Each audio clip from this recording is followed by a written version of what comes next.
Hey guys, welcome back to another episode of the Entrepreneurs Podcast. I have Chris Anderson here. He's a founder, owner, and CEO of Elevate Media, the host of Pencil Leadership Podcast, and he's a Marvel fanatic. If you're watching the video, you'll see a Captain America shield right behind him, right there, front and center. So he's definitely a Marvel fanatic for sure. But Chris, go ahead and tell us a little bit more about yourself. Yeah, Phil, man, I appreciate that. And I like that you threw that little Marvel part in there. So not everybody knows about that unless, like you said, or they're watching the video. But yeah, a little bit about me, man. I don't know where to even start. I guess I'm just a regular guy, to be honest, but just wanted something different from life. And that's what led me down this path, and I'm sure we'll get into a little bit more. But yeah, I love Marvel, love animals, man. That's another thing about me people don't necessarily know. We have 4 dogs, handful of cats, and all sorts of chickens and stuff, and we want to continue to build that out. But a big thing that kind of, I guess, is the center resonating with me is a couple things. My faith is huge in my life, just trying to live the best I can to that, following things from the Bible, what God tells me to do, and then just having the freedom to help other people, to guide other people, to spend time with my family. That's important to me. It's that freedom. That's, again, one of the big reasons I kind of endeavored on this journey. So yeah, man, just from Indiana. So middle of nowhere, cornfields everywhere, love being outside, and just a regular guy trying to make a difference. So Yeah. And it's funny when people ask that same question about, tell me a little bit more about yourself. I'm like, what do I even talk about? Because I can tell from our conversations we've had that you're all about helping others and you're not self-centered on yourself. And so it is hard to have that discussion or telling people about who you are, because you really just want to help somebody else. And you feel like yeah, you're not helping them by saying who you are, what you do, what you like, yeah, and all that stuff. that's a good question. I don't know if I necessarily have been asked that much, along this journey so far. So it's a good provoking question, because I think back to high school days, which is more than 10 years ago now, and like I'd instantly be able to tell people. And I guess I like musical stuff. I like that kind of song. I like dramas, cinema, things like that, acting. So I'm big into like the arts, I guess, even though I'm not very good at singing. I'm not a good dancer, things like that. I just enjoy that kind of stuff. And then I played soccer all my life. And so athletically, like, I love working out. I love going on runs, things like that. And I've gotten back into reading, in these last 7 years. As you can see, if you're watching the video, I have 2 bookshelves behind me that are fairly full.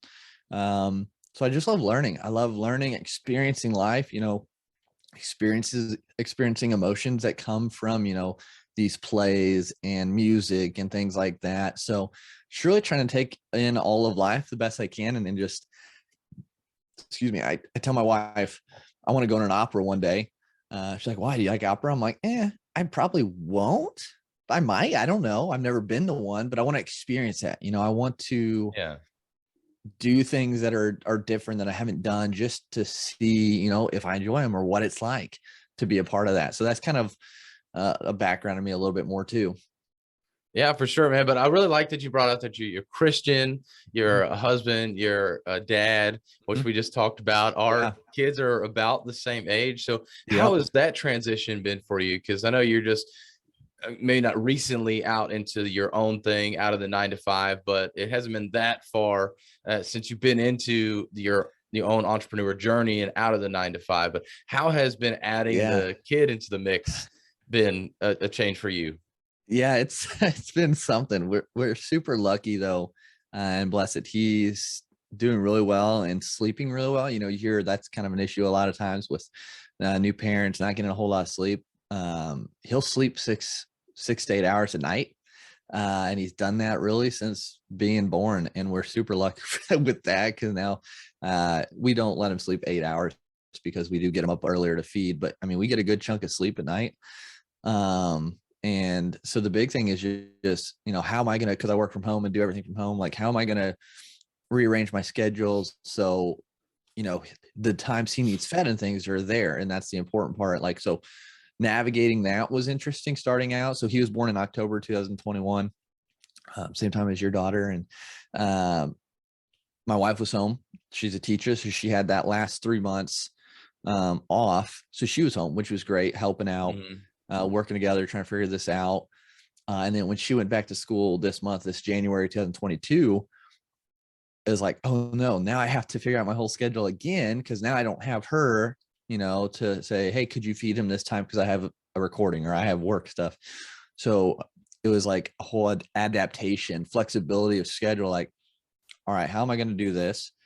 Kind of get on a routine with them. Okay, he has meltdowns around this time right now in the day because he's hungry and tired and can't figure out what he wants to do. So maybe I shouldn't block off that time for calls. Maybe that should be more flexibility, me doing things on the computer and do calls a little bit earlier when he's content and usually playing in. I have a little playpen in my office next to me. He's playing in that, kicking around, or he's sleeping. So it's really, being flexible and being adaptable. And I think that goes in the whole journey of, my entrepreneurship journey. Like you said, haven't been it super long, coming up on 2 years, coming up on 2 years in April, fully free of my 9-to-5. Thanks.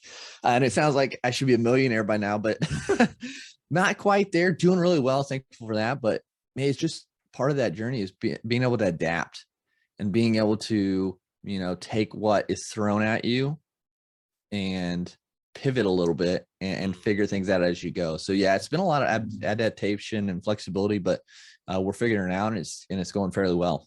Awesome, man. And I've been hearing from a lot of people, it seems like that 3-year mark is where everything really takes off. So 1 more year and everything's really going to take off for you, man. Knock on some wood, man. I hope that's true, because it's a weird thing. Like, again, I keep telling my wife, and I tell this to everyone, so I need to start freaking doing it, but I need to write everything down so far, like in more detail, and just put it out as a book. Cause dude, again, going back to my faith, like just how God's shown up in this process of how things have kind of started falling into place and building and growing on each other. Like, it's not me. It's not like I'm here, I'm the kind of the vessel, but it's just been a really cool journey to get to where I am right now, even. And I can't imagine what it'll be like, the end of next year and then a couple years forward. It's just exciting to see where things are going and how things are growing, for sure. So you're getting ready to write a book, or you keep talking about writing that book. So before I ask you about that and how you're going to go about that, what is that legacy, that message that you're trying to leave behind? And maybe this kind of help open you up to getting into that book. Because I think writing the book, doing the podcast, all of these things, the videos on social media, or even just a written post on social media, they all help with leaving that legacy behind for your children and for other people to know about you and be able to learn from you. So what is that message that you're trying to get out to the world right now? The biggest message I'm trying to get out to the world, is really to see your true potential. I think that's to help people see their true potential and help them live into that. I think is the biggest message and legacy I want to leave for my kids, if we have more than one kids, I guess, for others out there who listen to the show, who read my books eventually, who interact with me. I can see the potential in people a lot of times when I talk with them, and they don't see it. And, that's how I was, growing up. Like, I didn't think I had any potential. Didn't think, there's a reason I was supposed to be here. So struggled with that for a long time through school. And like, now that's my goal. I want people to realize they were created for a purpose. Like, they're here for a reason. They have potential to make a huge difference. And if they don't lean into that, then there's people that miss out on their gift. There's people that need them in life down the road that they don't even know yet, probably, that if they don't lean into their potential, those people who need them are going to miss out, and it could be in a negative way. And so to really truly believe in yourself, your potential of why you're here, which leans into a lot of times their passions, it connects. So taking those and building something from that to leave their legacy. So man, I resonate with that so much, because I tell people all the time about why they need to get their message out there is because the message that you say, Chris, And if I say that same exact message, they're going to impact different people. There's Yep. people you'll be able to reach that I won't be able to reach. Even if we say the exact same message about how you should eat healthy because that's going to help benefit you in the long run, Right. you're going to impact somebody different than me because of your background, because of my background. So it doesn't matter what that message is, as long as it's a message that you truly believe in, you're going to impact those people. So I love that you mentioned that, because I mean, it's so true. And unfortunately, a lot of people hesitate to go out there and put that message out there. Yep. So what got you into speaking and more specifically podcasting? I want you to dive into that. I know we talked about it a little bit offline, but really want you to go into that story of that journey to get into podcasting. For sure. Well, I feel like I've always been, quote unquote, a speaker. You know, I'm not the best. There's always room for improvement, and I'm always working on that. But, you know, thinking back, I was part of different organizations in high school and even before that, and I'd have to, you know, talk and share to the group, and I didn't mind it. And then getting in high school, getting into drama, getting into choir and being on stage. Like, I enjoyed being on stage and performing in front of people. And again, going back to the making a difference, like impacting them in a good way, in a positive way, through those things. And then on to college and things like that, helping in church, you know, with kids Sunday school, you know, talking in front of 30 kids through about the message that we were learning that week. Like, I enjoyed that. I just enjoyed being in front of people.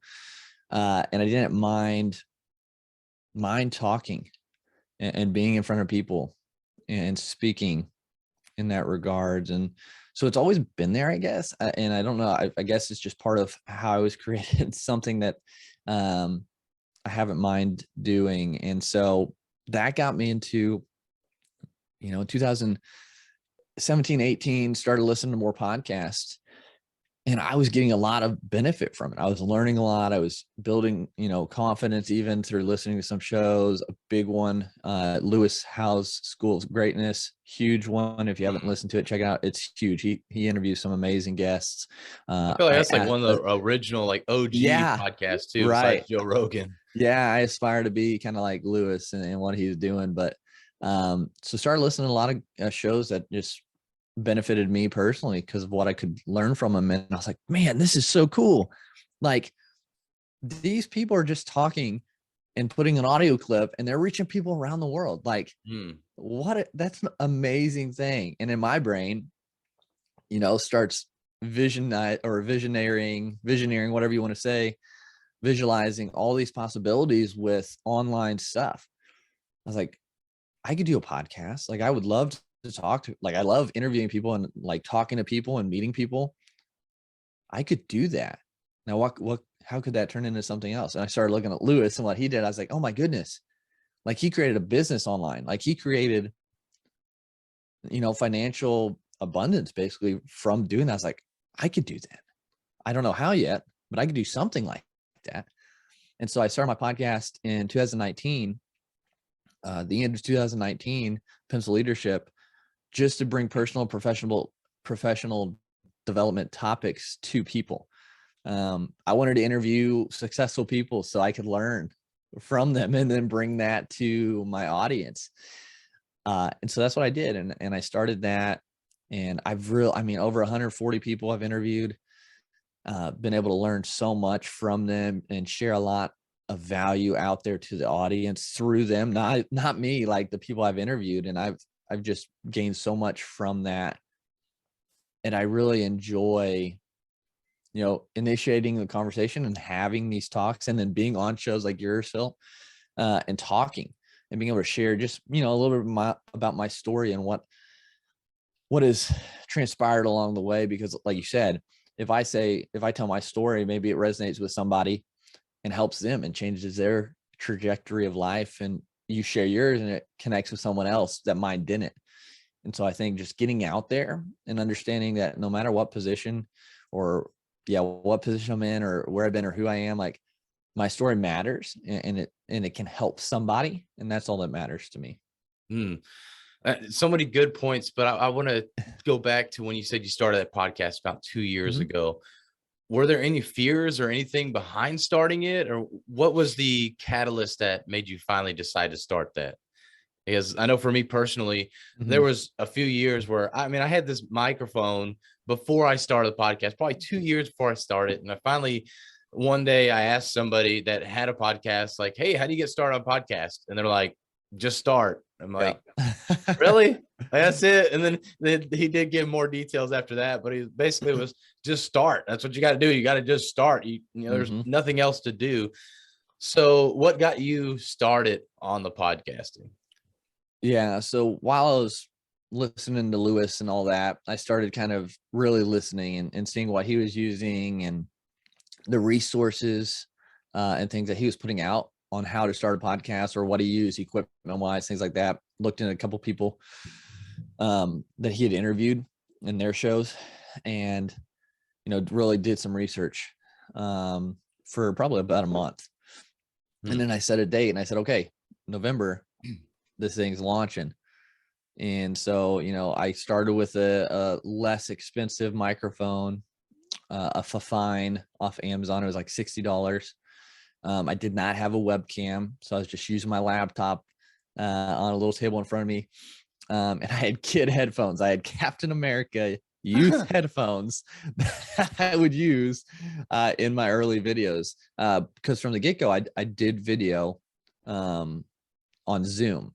Hmm. And so I had always done video. And so looking back, I'm like, cringe. Oh, those definitely grew a lot and got better from those. But the reason I started, or what made me start, was I wanted to do it. I knew what could come from it if I worked at it hard enough. And that's what I wanted. And I knew I needed to just start. Thankfully, Hmm. I'm one that kind of just goes and does it. Hmm. I don't take much time thinking on things and trying to, get everything perfect, because I know that'll delay me a lot longer. And so I just kind of went out there and did it. I knew I was going to improve. I knew it was going to be rough at the beginning, and I was going to get better. Just I'm starting this thing and we're going to grow it and it's going to get better. And it has, thankfully. There were moments before that, though, that I was like, oof, am I going to be good? I saw those limiting beliefs in there. Like, will people actually listen? Am I going to be any good? Or is this going to be, people going to want to hear this at all? Like, am I ever going to be like Lewis Howes? And, how to work through those kind of things still. And, I still do on some points, like with business and with, just speaking, like, is someone really going to listen to me on this show? And it's like, stop, like, you have a message. Like, I still have to deal with it today. Like, yes, you have a message, you have something that's going to resonate, even if it's one thing resonating with one person. It's like that butterfly effect. You never know what can happen from it. So yeah, I guess to round off that, I decided I was going to do it. That's what made me start. And I still had those road bumps of like, am I going to be any good? Is this going to work? In the back of my mind. So. Hmm. And I love that you mentioned that you still struggle with that today. So over 2 years later, and you're still struggling with that imposter syndrome. Oh I feel yeah. like a lot of people don't go into speaking, don't go into podcasting, posting anything on social media, getting their message out there because they feel like they're an imposter. And can you go in a little bit more detail on some of the ways that you get over that imposter syndrome? Yeah. Big one, just telling myself over and over, like, it's going to help somebody. It's going to Mm, help at least one person mm, in some way.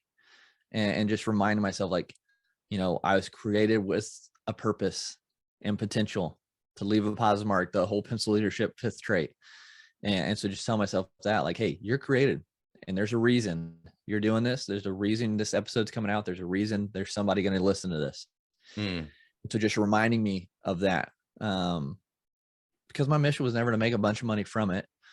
I would hope, you know, it would come apart from that. But my main thing, I just wanted to help people. I Yeah. wanted people to see, again, their potential. And so just, hey, you were created with potential and a purpose to leave a positive mark. Do it. You can do it. Put it out there. Put that piece of content out there. Put that video out there. Put that podcast episode out there. Be on that show. Amen. Keep preaching.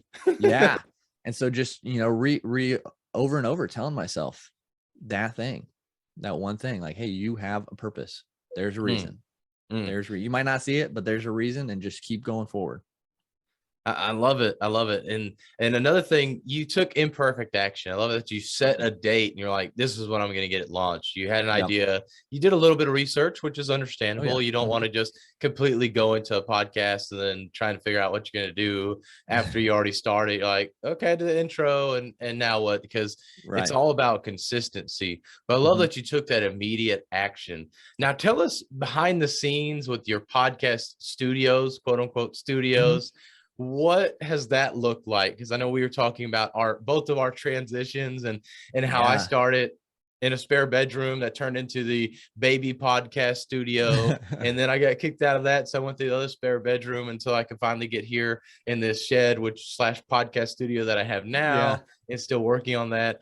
But what about your journey? Because I think a lot of people feel like, oh, I need to get everything set up. It needs to be state of the art, spend thousands of dollars, but I don't really have the money. So how did you go about doing that, taking that imperfect action? It's true. I do hear people say that all the time, like, oh, look, comparison's the thief of joy. And so when we look at, Joe Rogan, or even some on the level we're at still, like, they have really legit studios, and they either rent them from companies in the local area, or, they have the means and funds and the space to have a really nice studio like that. And so that's great. Before I kind of answer that question, I've been to the point where, you get kind of fatigue or some jealousy, like, man, I wish I had that.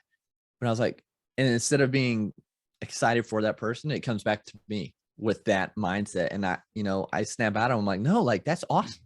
Like, that they're able to either rent or have that space. That's awesome. That's so cool, because their message is getting out to people and it's going to resonate with certain people. And I was like, being happy, trying to change that to being happy and excited for those people. Like, I just did it yesterday. Like, I felt that starting to come in, like, oh, I wish. And I was like, no, like, that's awesome for them. That's great. They're hitting those results. They're getting all those downloads. They're getting that studio. Like, that's awesome. Keep going, because you're making a difference. They're making a difference with their audience. And so I trying to change my perspective with that, because, if I don't, it's just going to take me down a negative rabbit hole I don't need to go down. But so if people are thinking that, you don't have to have the fanciest studio, the fanciest setup. You don't even have to technically start with the video, with recording video. We highly recommend it just because of marketing purposes, and that's a whole different topic. But you could just start with just audio, and that's fine. But I started. So our house is basically a big rectangle split in two, with a wall with a couple doors. And I started in the front part of the house in a corner, in like a lounge chair. So you could see blinds to my right, part of a desk to my left, and then the wall right behind me. Again, wearing Captain America youth headphones without a webcam. So the quality is terrible. There's no good lighting. The sound was okay because I was using the Fifine in a big open room with wood floors. So imagine the echo and things like that. So, nothing crazy. And I started, and I forget how many episodes I did in that space. I'd say probably at least 20. And then I was like, okay, I would like something different. What can I do to make this a little bit better, a little bit maybe cooler, a little bit, just a space of my own. And so so when we moved into this house in 2017, we finished the basement completely. And we put in a bathroom down there, just a toilet. And so again, a rectangle house. So in that corner, the bathroom kind of sticks out. It's its own kind of room down there, a little space. And so I was like, well, shoot, why don't I just build straight off of that one, so it stays flush, and then build like a little room down in the basement. It's away from, we have 4 dogs, and they don't go down there all the time. And so it's be away from the animals, the dogs, and I could be kind of in my own space. So I did that. I was like, oh, that'd be cool. Like, I was getting into reading a lot more. I was like, I'll put bookshelves all on the walls on the inside, so the books will help with soundproofing. And, it'll look cool. I have all these books behind me. I have LED lights behind me and things like that. My grandpa had built this old mantle this is actually their house we live in that he built, 60 years ago. He had this big mantle on the wall that got taken down and replaced. And then we got that mantle back. So I put it downstairs as like a standing desk, almost a thin thing. And so that's what I used for a long time. I was down there recording in that room again with the same mic. And then I eventually upgraded to, the Logitech Brio 4K webcam, because I was like, okay, I'm doing video. I would like it to be the best quality I can. So I invested in that. And so I record a lot down there. And then I was like, okay, it's a little cramped. I got a lot of books down here. I started accumulating other things in that as my quote unquote office. And I was like, okay, this is great, but it's hard for me to do everything, work down here and be able to move around like I do. It just was too cramped for me. All right, so what's next? Well, we don't have much rooms in the house left. There's two options, a guest room and then another little room, which is my wife's craft room. And she has a business on Etsy, pins and paintbrushes that she does out of there. All right, okay, well, she has that little one, so I'm not going to take hers. The guest bedroom, maybe I can utilize that space because, no one really stays in there ever. And so I went to the guest room and I kind of figured out how can we do it? There's a bed in there, a queen size bed, all this stuff. And finally had an idea and build a Murphy bed. So if you're watching the video, this behind me where the shield's hanging is actually a queen size bed. The shield comes off. I have two things holding that bed up and I take them out, the pins out, and it comes down and I have legs built. So when someone is here, I just move my desk to the side and they can sleep here. So I have a bigger space now and I made do with what I had. And now, I have more room. I have better lighting. I have the new microphone. I have the Shure MV7 now. And so it's just incremental growth. It doesn't have to happen at once. It's, I guess, long story short, about this process is like, start where you are with what you have and then slowly improve. And you'll slowly learn different things or new technology will come out. And like, I have a Rodecaster down here that I haven't used yet. I haven't plugged in and all that yet because it just hasn't been needed. So yeah, the process has changed. I mean, if you go back to early YouTube videos, you'll see like, oh wow, yeah, he just started with Zoom in the corner of a room with kid headphones on, and now I am to where I am now. So nice. Well, I have to ask that question. When did you get rid of the kid headphones? You didn't mention that in the story. Oh shoot, yeah, man. Not soon enough. No. Yeah, I honestly, I don't remember how long I had those, but it was a gift from my wife. It's like kind of a gag gift, sort of. They were Captain America, and so of course I got them. And honestly, I probably didn't realize they were kid headphones until after I'd already switched to these Audio Technica ones. And I went back and looked at them like, oh my gosh, I was on live video sometimes with kid headphones on. What was I doing? What was I doing? But I mean, it worked. And it was probably good. I'd say probably when I moved, man, I probably had them in the basement still in that room. So too many episodes I had to, but no one ever said, I mean, no one cared, nothing changed. It's what I had. And then I got these, I think, for either a Christmas gift or something like that from my wife again. So she probably, I do. It was a joke. Stop using the kid ones, and here are some real ones. Oh man, that's funny. That's too funny. But man, I love that imperfect action. I appreciate you sharing that journey with us and how you literally moved around the house as for your office. And I know we had that same similar journey. Yeah. Now, what kind of equipment would you recommend for somebody just getting started? I mean, I know you mentioned several things kind of along the way, and I know you talk about that Rodecaster. And if anybody looks that up, first of all, Rode is probably the top of the line brand, or one of the top of the line brands for podcasting equipment. But you look at that, and depending on what you get, I mean, that's like $500 right there. Yeah. And that's obviously not a starter thing. No. So what are some pieces of equipment that people, I guess, bare minimum equipment people need to get started? Phone and headphones. I mean, the bare minimum, honestly, that's all you need. Because with some editing if you can get into decent space, I still see people to this day that's had their show for a decent while still recording in the closet because the clothes damper all the echoes and the carpet on the floor. So it's actually a really good acoustical place to do it if you don't have really, really good equipment and everything. So, I mean, if you have a closet you can sit in, like literally I've seen people recording they're doing video and they have clothes that are hanging above and they're sitting on the ground under the clothes recording. And I'm like, oh my gosh, more power to you. I don't know if I could have done that. I would have Yeah. been too self-conscious, but way to freaking go. That's awesome. So literally, I mean, a phone and headphones, you can start and All you right. can Well, record audio from. Yeah. okay. Well, yeah. Well, that's very true. That's all you really need. But what if okay, maybe you got a little bit of money, you want to For put sure. a little bit of investments that, what are some things then for people that want to get started with a podcast? Yeah. A fine mic. It does really, I got a lot of good compliments starting out with that microphone. Yeah, I think it was around the $60 mark when I got it. Mm-hmm. That served me really good. And I got a pop filter to go in front of it, a little round black filter. So like different letters don't jump out of you. So that was a really good starting mic for me.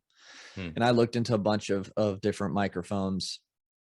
I'm not a fan of the Blue Yetis that a lot of people do. I know they're a little bit more cost effective, but it just, I was happy with that. Again, like I said, a lot of people complimented on that mic for a long time. And eventually I did want to upgrade. So I would say the Fine microphone is a good one to start with. And then I mean, if you're doing video, I would even look into a webcam. Because it's just going to be clear. It's going to be like, I'm using, like I said, Logitech Brio 4K, and I would just save up to invest in that. I would just go straight to that. So just, budget a little bit each time so you can get it. Mm-hmm. But the Fine will be a good one to start at a good price. So if that's where you're at with budget. Okay. And then this might be an obvious question, but I'll go ahead and ask it. Do you recommend getting video quality up first or audio quality up first for the podcast? I would do audio first. Yeah, definitely audio first to put onto the different directories, because people are going to be listening and you might lose them if you have a bunch of crackling and echoing and things like that. So that's where I would lean first, because like I said, I used the webcam on my laptop for the first, however, at least 20, probably at least 30 episodes with just a regular webcam. So video is terrible. But yeah, I would go with audio first. Okay, awesome. Now I want to take it back a little bit. When you were talking about that podcast journey, you mentioned about having tons of different people on that podcast. How do you feel the podcast has really helped you open up with networking with people and meeting people that maybe you wouldn't have met otherwise? Yeah, it's been a really good experience. I'm trying to, majority of all my clients actually through business has come through podcast guests I've had or referrals from guests I've had.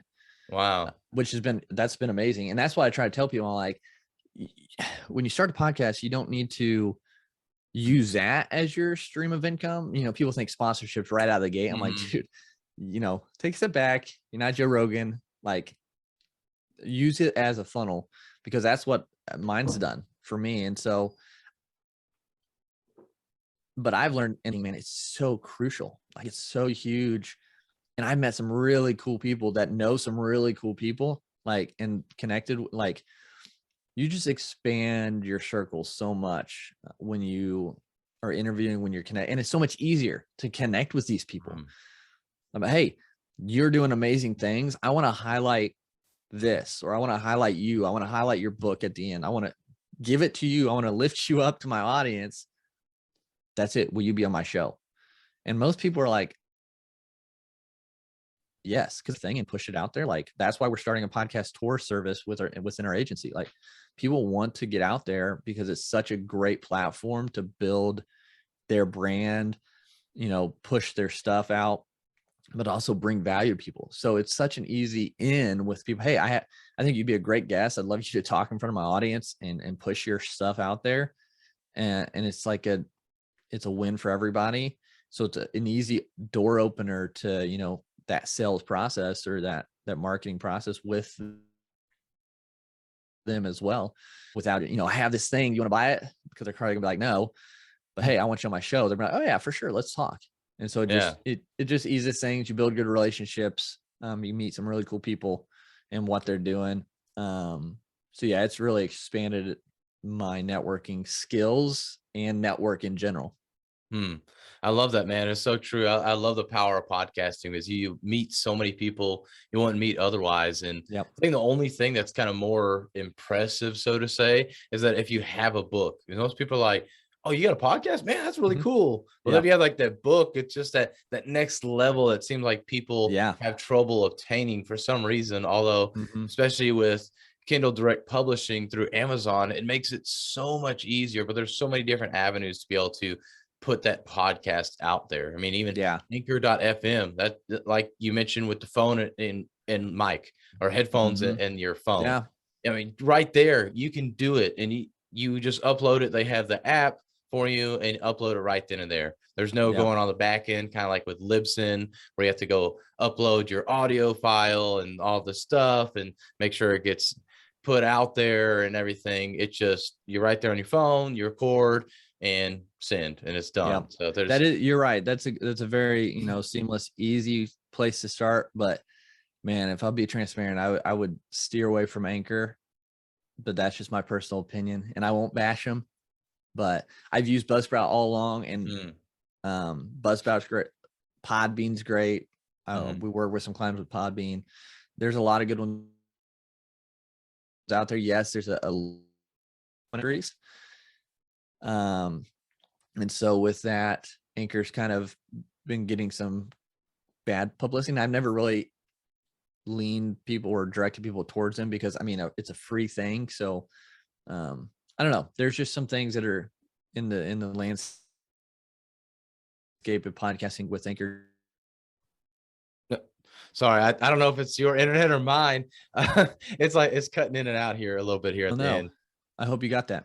I did not get a lot of that, Uh-oh. unfortunately. That's all right. It wasn't that big. It wasn't that good about Anchor. So Okay. Yeah, I know with Anchor that they do you don't own the content from what I understand yep. with Anchor, which is another downside that you don't actually own that content. It's nice if you want to kind of get started, but you definitely don't own that Hmm. content. Yeah, But I do want to go ahead. and what I if hopefully it came through, but what I was saying was it's coming out that some people on Anchor's platform, they're not getting distributed to all the hosts or directories. So they're only Mm, showing up there. It's like Anchor's trying to be specifically with Spotify, basically. And so shows aren't going to other directories is what I just read an article the other day about it. So I'm like, yeah. yeah, it's a little fishy. Yeah, yeah, that's not cool. I mean, because everybody Yeah. listens to it on different Mm-hmm. platforms, so you want to make Yep. sure it's getting pushed out to all those platforms, and yeah, that's very important. Yep. And so there's a lot we could go down with that. We're not going to go down that way. If you want to ask more questions, Chris is your guy to ask about those questions on that. But I do want to wrap up here with any final tips for anyone overcoming the fear of public speaking or overcoming that fear of getting on that podcast. What are some tips that you'd give for people? Yeah, you just gotta go for it. That's a big one because you're not going to improve. You're not going to be able to handle that fear. And I say handle because, like I said, sometimes it stays, and sometimes you still get those butterflies. I know amazing spies before they go out on stage. So you have to learn how to, you know, work with and suppress that and use it as a positive thing. So get yourself excited before you go on a stage, things like that. You've got to improve on that aspect and take control of it. So you just got to get started. You got to do it because that's Mm, the only way you can practice and get better. When I first played soccer, I didn't know what I was doing. The little kid just out there running around, tripping over myself. So it took time for me to build the confidence to go out and not have to stare at the ball at the ground when I'm dribbling and things like that. Just to go with it. Same with drama and choir. Like I had to practice the notes and the signs to go out there and feel comfortable and do what I could do the best I could do. And I could still improve from it. So you just got to do it. You got to get out there and do it. And then if you're doing public speaking, man, Phil's, that's what he does. He's going to help you with that. You've got to find a mentor, a coach, or a guide, something that's going to help you improve. And we do the podcast store, we get you on shows. So if you're looking to do that, but like, I still have, coaches and mentors that I go to and ask mm, things. I'm like, hey, in business, I'm kind of this, like, I don't know everything, and I will always have somebody guiding me in some aspect of life. you get personal trainer, you get business coach, a mentor. All those things are important. It doesn't make you any less of a person. Like I feel like I'm better when I have those individuals and put my ego away. Like I'm not going to do it on my own. There's no way. So seek help, seek guidance to improve. I love that, man. It is so true. I have grown so much by having people in my life, coaches and mentors in my life versus trying to do it all myself. And I've Yeah. moved so much faster because of that. So I appreciate you bringing up that point. So if people want to be able to reach out to you, connect with you, work with you, where's the best place for them to do that? Yeah. The best place, probably either LinkedIn, just, type in Elevate Media Agency or Chris Anderson. I'm on there. Instagram's okay is another place, at chris.t.anderson's my personal one. And then at elevate media agency is the other one. And I'm All gonna be right, connecting, so it perfect. should be on my profile there soon. And then yeah, that's the best way to connect with me. And you got links to the website there. And yeah, I love to answer questions and help people kind of see the vision through podcasting. So it gets me pumped up, and I could just talk 90 miles a minute with get going on it, but I just get excited because I can see the potential. So yeah, reach out. I'd love to give insight, give direction how I can. And yeah, that's the best places. Awesome. Well, Chris, really appreciate you coming on, sharing all that value. And yes, connect with Chris for sure. He brings a lot of value and is always making great posts, especially on LinkedIn. So connect with him and make sure that you're following the show, rate, like, and review.